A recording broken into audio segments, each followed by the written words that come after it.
अस्सलाम वालेकुम जी। मेरा नाम डॉक्टर शराफत हुसैन है और मैं माहिर अमराज़ जिल्द हूँ। बहुत ही कॉमन पूछा जाने वाला एक सवाल होता है कि आइसोट्रेटिनॉन के साइड इफ़ेक्ट क्या हैं। आज जो हमारा टॉपिक है वो है आइसोट्रेटिनॉन, जो एक्नी के लिए, सीवियर एक्नी के लिए एक मेडिसिन यूज़ की जाती है। उसके साइड इफ़ेक्ट के बारे में हम बात करेंगे और बात करेंगे हम कि कौन से ऐसे पेशेंट होते हैं जिनको ये यूज़ करनी चाहिए और कौन से ऐसे पेशेंट होते हैं जिनको आइसोट्रेटिनॉन यूज़ नहीं करना चाहिए। आइसोट्रेटिनॉन एडवाइस की जाती है सीवियर एक्नी में, जहाँ पे एंटीबायोटिक भी काम नहीं कर रहे होते या फिर पेशेंट को बहुत सीवियर एक्नी होती है, बार बार एक्नी हो बनते हैं, तो फिर इसमें ये आइसोट्रेटिनॉन एडवाइस की जाती है। अब आइसोट्रेटिनॉन एडवाइस करने के लिए जब आप डॉक्टर के पास जाते हैं तो आपसे कुछ चीज़ें कंफर्म की जाती हैं, मेल में भी और फीमेल में भी। खास करके फीमेल के अंदर इसको बहुत एहतियात से यूज़ किया जाता है।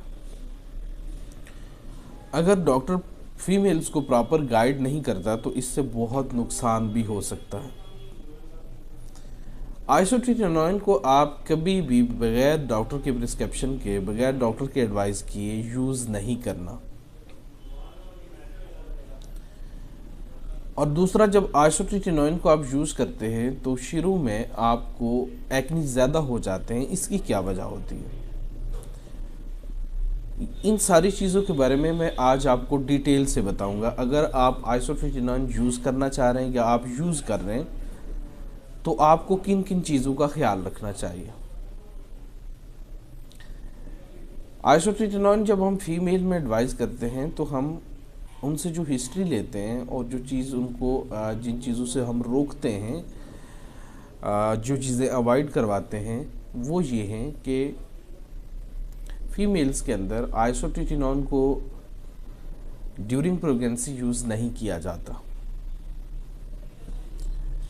दूसरा, आइसोट्रेटिनॉन अगर आप यूज़ कर रहे हैं तो इसके यूज़ इन बिटवीन आप फैमिली को प्लान नहीं कर सकते। अगर आप आइसोट्रेटिनॉन यूज़ कर रहे हैं तो आप ड्यूरिंग पीरियड आइसोट्रेटिनॉन यूज़ नहीं कर सकते। और अब आती है बात दूसरा फीमेल्स में कि अगर आप फीड करवा रही हैं तो भी आपने आइसोट्रेटिनॉन का इस्तेमाल नहीं करना। अब वो चीज़ें जो मेल और फीमेल में कॉमन हैं वो क्या है कि ऐसे पेशेंट जिनको RFT रीनल फंक्शन टेस्ट के अंदर प्रॉब्लम आती है, यानी उनको रीनल प्रॉब्लम है, गुर्दों की प्रॉब्लम है, तो वो इस्तेमाल नहीं कर सकते। सेकंड, ऐसे पेशेंट जिनको लीवर का प्रॉब्लम है, उनका LFT के अंदर प्रॉब्लम आ रहा है, तो वो भी इस्तेमाल नहीं कर सकते। अब जब हम पेशेंट को एडवाइस करते हैं आइसोट्रेटिनॉन, तो आइसोट्रेटिनॉन के इस्तेमाल से शुरू में पेशेंट को एक्नी ज़्यादा हो जाती है। इसकी क्या वजह होती है? उसकी वजह ये होती है कि जब हम पेशेंट को एक्नी के लिए एंटीबायोटिक देते हैं तो एंटीबायोटिक क्या करता है कि जो दाना आपका बना होता है, एक्नी बना होता है, उससे पस खुश्क करता है और कुछ देर के लिए वो ख़त्म हो जाता है और फिर कुछ ही अरसे बाद वही एक्टिव होकर एक्नी दोबारा आ जाता है। अब जितना भी आपकी सुपरफिशियल लेयर में है एक्नी, वो एक्नी आपका सारा बाहर आता है। आइसोट्रेटिनॉन एक दफ़ा आपकी स्किन से सारे एक्नी को बाहर निकालता है। अब एक्नी बनने की वजह जो है वो स्पीशियस ग्लैंड होते हैं, वो ऑयल की प्रोडक्शन ज़्यादा हो रही होती है, तो इसका वर्क होता है आपकी स्किन पे नहीं, इसका वर्क होता है आपकी स्पीशियस ग्लैंड के ऊपर। स्पीशियस ग्लैंड को ये सुकड़ा रहा होता है, उनको शिलिंग कर रहा होता है, तो उनमें से बाज़ पेशेंट में तो ऑयल उधर ही ख़त्म हो जाता है और बाज़ का जितना ऑयल होता है वो स्किन से एक दफ़ा के लिए बाहर आता है।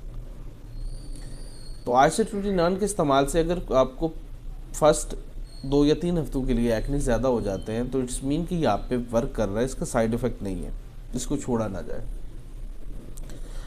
दूसरा, जैसा कि मैंने बताया कि ये ऑयल ग्लैंड को कंट्रोल करता है, तो ऑयल ग्लैंड को कंट्रोल करते वक्त जिस्म के ऊपर बहुत ज़्यादा ड्राइनेस आती है, इवन कि लोगों के ओंठ फट जाते हैं।